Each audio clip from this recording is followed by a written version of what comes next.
Talkin Cougars is presented by Flat Stick Pub. Local craft beer, old school fun, memorable moments.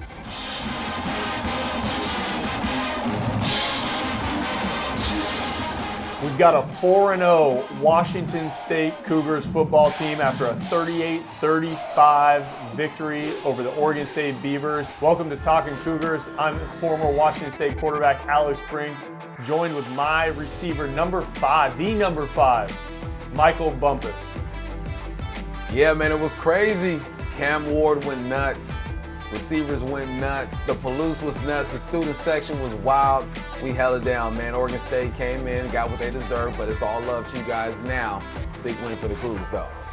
Let's get into our opening drive. Brought to you by Valley Buick GMC. See you in the Valley. Yeah, it was a great win, man. It seemed like every facet. I mean, offense, second play of the game, going up top to Kyle Williams for a touchdown.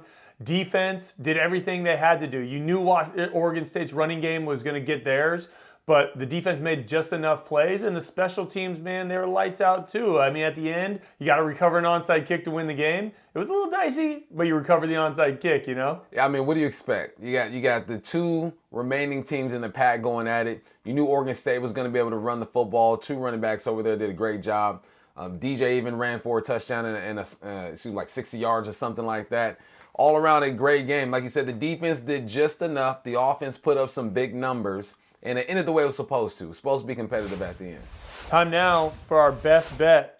Brought to you by Northern Quest Resort and Casino, largest casino in the Northwest. We had a little wager on the line last week, Bump, with the crew from Talkin Beavers. And let's take a look if you remember how that went down. Hey, let us in here. We got a wager for y'all. If you guys can't finish the deal on the Palouse, you're coming on our show and wearing the crimson and gray. How dare they come on this show trying to talk trash to the Beavers? Hey, and if we don't get it done, we'll do the same. But I ain't worried about that. But I don't own any crimson and gray, and I'm not planning on buying any either. Hold on, Bump. I'm getting word that they might be trying to come on the show here. Now, you know you couldn't come on our program and have us not return the favor. So we'll look forward to seeing you in some orange and black. I look good in crimson. Black and orange, that ain't for me. Your cousin Larry wore it proudly. He probably can slip you some stuff. Hey, Mike, you bringing a family into this? This is where the conference starts to cannibalize. But that's enough of all that talk. We're going to settle it on the field. We believe in our Beavers. Our quarterback's better. We're going to get our run game going. Our defense hits harder. Oh my goodness. The Beavs might be going home with their flat tails between their legs. No way, Jose. Yeah, y'all lean in real close for this one. I don't pick fights, but I will finish them. Oh, that's cute. But now you're coming to the Palouse where it gets grimy. This one was already written in stone, and that stone is RJ Stone. Ooh. All right, Bump. I'm getting word now. The Talkin Beavs crew, they're calling in. They're coming in to pay up on this bet. You're not wrong. Here we are, the Talkin Beavers crew, hat in hand, to tell you congratulations on a game well done. I'm AJ McCord alongside Mark Parker, who is the voice of the Beavers, Jason Jean-Baptiste, played there for a few years back into the 2000s, and you guys did it. Congratulations, a hard-fought game on the Palouse, but here we are in all of our crimson and gray glory to pay up that bet. Well, AJ, I got to start with you. You know what I'm saying? You look good in that crimson. You know, we appreciate you guys joining us. It was a hard-fought game. Not gonna lie, a little nervous at the end. Probably should have kicked the field goal instead of going for the dagger, but I understand what Jay Dick was trying to do. He knew we had to get y'all in some crimson. AJ, you look good. I like it. Listen, I told you I look good in red. I just don't like being told what to wear. So I will say, it had me nervous at the end too, because that onside kick right at the very end, one of the things that was so cool about this game though for me was just seeing how much these two teams have risen, and they are now the ones in the pack who are pushing each other, and I think we saw that all game long. Tell you what, Mike, that's two good football teams. You're wearing a sweatshirt from a pretty good football team, if I recognize that right there. It might be a 98. Is that a 98? Ryan Leaf signed sweatshirt? Alex, you were part of the great legacy of quarterbacks, and we saw another pretty good one this past Saturday. Unbelievable. Following your lead, following the lead of Ryan Leaf. This is a 1998 sweatshirt 98 Rose Bowl sweatshirt autographed. There's an autograph by Ryan Leaf here somewhere. And how about this? A Letterman's jacket from a 4-year Letterman for the legendary Rex Davis in tennis. Dr. Tim Reed provided me this, I will say, beautiful gear that I'll be happy to be taking off here in a matter of moments. But thanks to Dr. Reed, I'm able to pay off the bet, I hope, in an acceptable way to you guys. Well, Mike, Speaking you of paying look off good. the bet, speaking of paying Thank off you. the bet, I hope that Michael and Alex truly appreciate the fact that we're wearing crimson and red and whatever other colors you want to call it. Hold on. Y'all keep saying red. Stop saying red. Crimson and gray, baby. Crimson. That's what got you on Saturday, was the crimson and gray. But I appreciate you, We Jason. saw it, man. I appreciate saw you. it. You're right. I saw way too much of it. You weren't even wearing crimson and gray uniforms, and you still got us. I know it was. I mean, the way that Cam Ward played, I think he had a historical game Yeah. against us. I mean, his pass efficiency, the fact that he had over 400 yards passing. I mean, like he was on one, like they said. He was definitely on one, and super impressive game. And I know that this was a hard-fought battle, but as I think we both could agree, we are rooting for each other for the rest of the season, knowing that we are the Pac-2. So I think that, kudos to them. They had a great game, and tip of the hat for as well of a game as they played. Yeah, that's much appreciated, Jason. It's classy. There's no doubt. Coog marching band played the Beefs fight song before the game. I mean, it's very much arm in arm before the game, after the game, between the whistles. It was, like you said, it was a hard-fought game.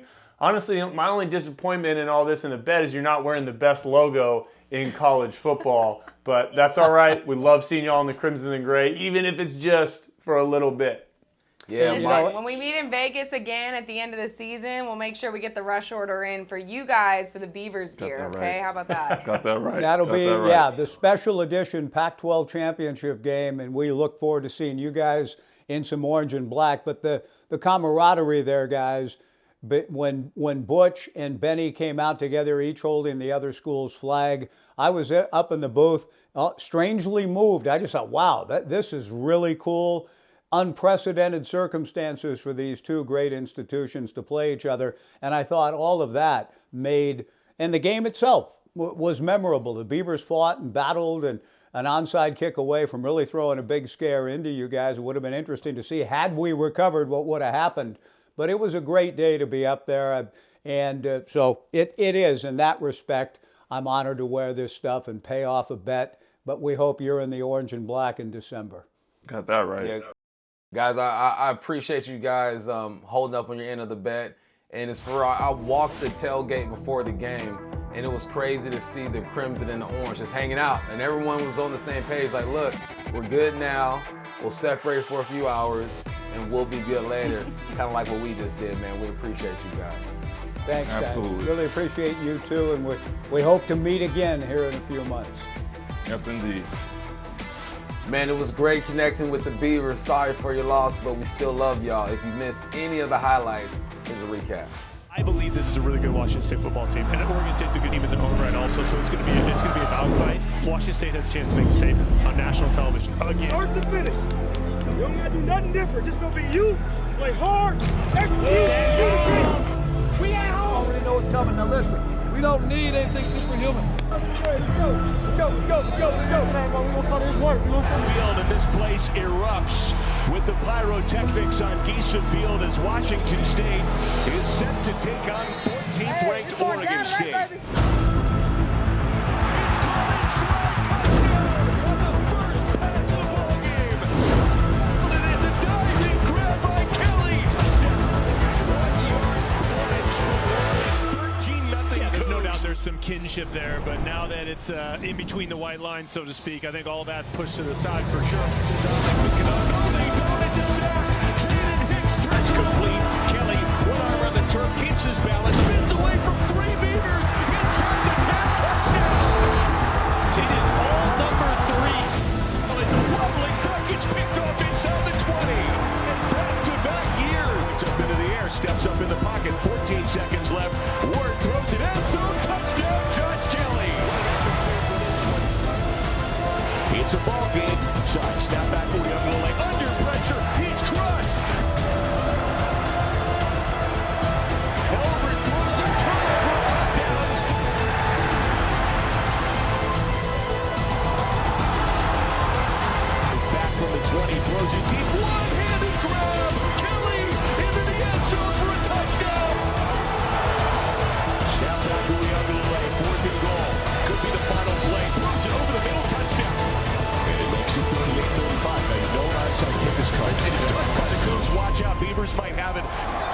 He's saying the Cougs have it. The Cougs have recovered the onside kick, and they'll win this ball game.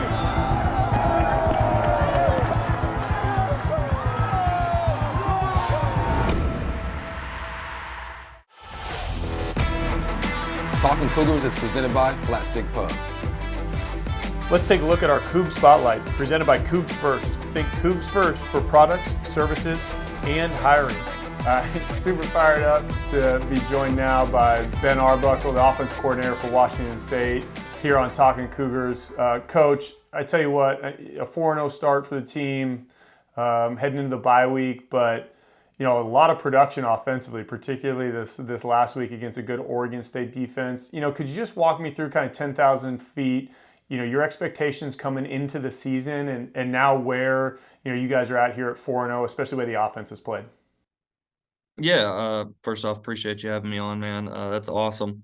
But, just coming into the season, after going through the spring and the summer and really kind of the majority of that fall camp, I knew we had a lot of guys who had a ton of potential. Some guys that were kind of unproven maybe at this level, or that, frankly, like a true freshman or like Carlos or someone who hadn't just played any college ball. So I knew there was a lot of potential, but there was a lot of unproven potential. And it didn't make me doubt one bit the production that they could have. Just once started knowing the quarterback that we had, I knew we were going to have a chance in almost every game we play. Every game we play because of Cam Ward. The way he prepares, the way he meticulously goes throughout his week. I mean, he's pretty regimented throughout his week of when he's watching film, when he's doing class, practice, training room. So I knew with all of that we were going to have a really, really good chance because the trigger guy was going to be dialed. And then everyone else, I mean, it was just they're out here executing the game plan to perfection almost. They know their job, they understand their role, they go out there and they play with no hesitation. And throughout the first 4 weeks, I think you've been able to see that. And so it's really a testament to all the kids, the work they've put in, and the want to be really, really good. That's awesome, man. And I think you're right. I mean, Cam's got to be kind of a testament to what you're talking about as far as, buying into the philosophy and the process, because, I think this is kind of for a lot of fans out there, it felt like last year in 2022, a lot of really good things, but some moments when you said, and I think Cam would probably say this too, right? Oh, I can be a little bit better. I could be a little more consistent. And you've seen that consistency, right? 0 interceptions so far this year, a ton of production, top 3, I think right now in the country in passing. And, as you met Cam and spent time with him in the offseason and had those conversations with him, kind of what was his response when you said, hey, we're going to do it maybe a little differently, or we're going to do things, this way, and it may benefit you more as you head into 2023? Well, that's the greatest thing about Cam is I came in here and told him how I would like for him to do things. After watching his film, hey, I think this could help you. Hey, we're going to do it this way. I know you've done it this way, but we're going to try it this way. And 0 pushback, man. Like, he's been an absolute joy to coach. He's taken everything that we've told him and just kind of embraced it. He's embraced it because he knew that it can make him better. And he's just, I can't speak highly enough to the attitude that he's had in the, 9 months that I've been here, the work ethic that he's had in the 9 months that we've been here. And, if he ever does have like a little slip up or something, all it is one quick reminder, boom, it gets fixed and it doesn't show its head again, and so he's just been, again, I've already said he's been a joy to coach. He's an unbelievable kid to be around. He's an unbelievable football player. He's a great personality. And he wants to be great. He wants to be great, not just for himself. He wants to be great for his teammates, because he knows whenever he's playing really, really good, whenever he's playing confident, whenever he has control of the game, that makes everyone else around him better. More with Ben Arbuckle after the break. Talkin Cougars is presented by Flat Stick Pub. Continuing our segment with Ben Arbuckle. as you think about kind of your journey in coaching, you came up. I think it's fair to say, you're an air raid disciple, but it's obviously different. I think people might be interested to hear, what are those differences when you think about game planning or your journey or how you got to this point and what your offense is compared to that, because Coug fans know Mike Leach and know the purity of what he was running in the air raid. How would you kind of best describe the differences maybe and similarities, but also kind of what your version of that looks like offensively? Just for a starter, like I'm a football junkie, and yeah, I mean I'm 100% like an air raid disciple. I mean, even back, I was running the air raid when I was like in middle school. I mean, at my core, that's who I am and what I love. But I'm a football junkie, and I love watching teams and offenses that approach the game a different way than maybe my first true instinct would be. And I love seeing that and love just thinking to myself, does that fit us? Do we have the personnel to do that? Does that put our guys in a position to be successful, maybe more so than this? And that's really how I approach it. Is I don't ever want to be handcuffed with a certain way of doing things, because I don't think it's fair to the kids. I don't want us adjusting what we do to defenses. I want defenses adjusting to us. I want to make them uncomfortable. And I think the way that I do that is, I mean, you'll see like a bunch of different stuff, and some people may call it fancy, some people may call it cute.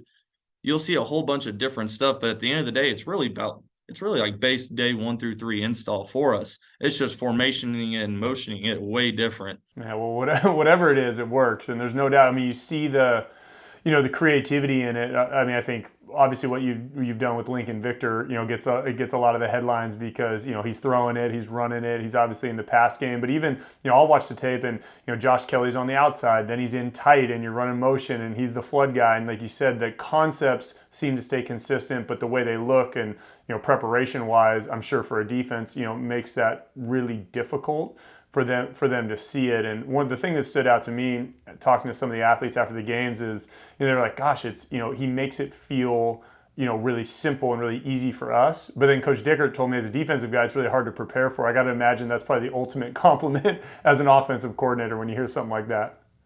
Yeah, no, and I mean, and that's always my goal. I want to make it so simple that by the time we get to Saturday, the Washington State Cougars are out there on the field on offense, and they have zero hesitation in what they're doing. There's zero doubt in their mind that they're about to execute. So they're just flying around, but what Coach Dickert alluded to, if I'm a defensive guy, I'm sitting there like, oh gosh, like they line up like this and do this and do that and do that. And ultimately that's the goal. You want to make it easy for your guys and make it challenging for opposing teams. No doubt. Well, Coach, I sure appreciate the time. I think the only other important aspect that I get in here is that, Bump and I are both avid golfers, and I hear that your golf game's pretty good. I think maybe we need to get out on the course and swing it sometime.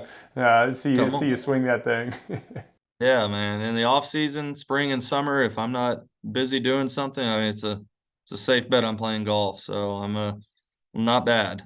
Love to hear that. Well, thanks again for joining Talkin Cougars. Enjoy the bye week. Good luck the rest of the way, and we'll look forward to seeing the team out there again against UCLA here in a couple weeks. Absolutely. Appreciate you guys. Go Cougs. More Talkin Cougars after the break. Talkin Cougars is presented by Flat Stick Pub. Time for Talking Numbers, presented by Cross Country Mortgage, making every mortgage feel like a win.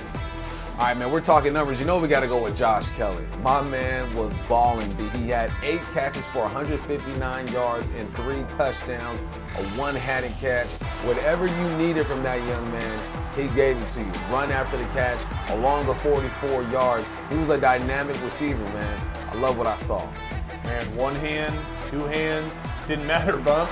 And Cam Ward ended up as the offensive player of the week, but you know how that is, man. Quarterbacks get a lot of the glory when the guys around him are doing the work, and I thought Josh Kelly did a ton of work to help Cam Ward out. He was lights out. So was Kyle Williams, right? He had 174 and a touchdown. He scored that very first touchdown off the bat. I mean, that receiver group really stepped up when Lincoln Victor went down, and I thought that was the biggest thing for me, that they were able to pick each other up. Yeah, man, explosives everywhere. You talk about run after the catch. You talk about catching the 50-50 football. That's what you see when you see guys who understand their roles in this offense and a quarterback who's seeing the field. It's almost like it's in slow motion for Cam right now. Then you add him with these receivers on the outside. I mean, the sky's the limit. The Pac-12 is full of great quarterbacks and great receivers. All three of these young men inserted themselves into that conversation this weekend. Ben Arbuckle talked about exactly what you said. Guys that embrace their role, they understand what's happening, and when the ball comes to them, they make plays. And that offense really shined this week against Oregon State. We'll see if they can carry it on after the bye week when they go down to LA to the Rose Bowl to play at UCLA. It's going to be a fun one. If you want to see more, you can find me on Twitter at AlexBrink10, and I'll be on the call down at UCLA when the Cougs get back on the field with Matt Chasnow and Jessamine McIntyre on the Cougar Sports Radio Network. All right, man, you want more of me. Monday through Friday, 10 to 2 p.m., Seattle Sports 710. I will be in UCLA as well, but I'll be on the sideline. Holla at me on Twitter too. Michael Bump is 5. That's been Talkin Cougars. It's too bad it's a bye week, man. I was hoping for some Coug football, but we appreciate you all joining us. Bump and I will see you next week as we preview that UCLA game and see if those Cougs can go 5-0.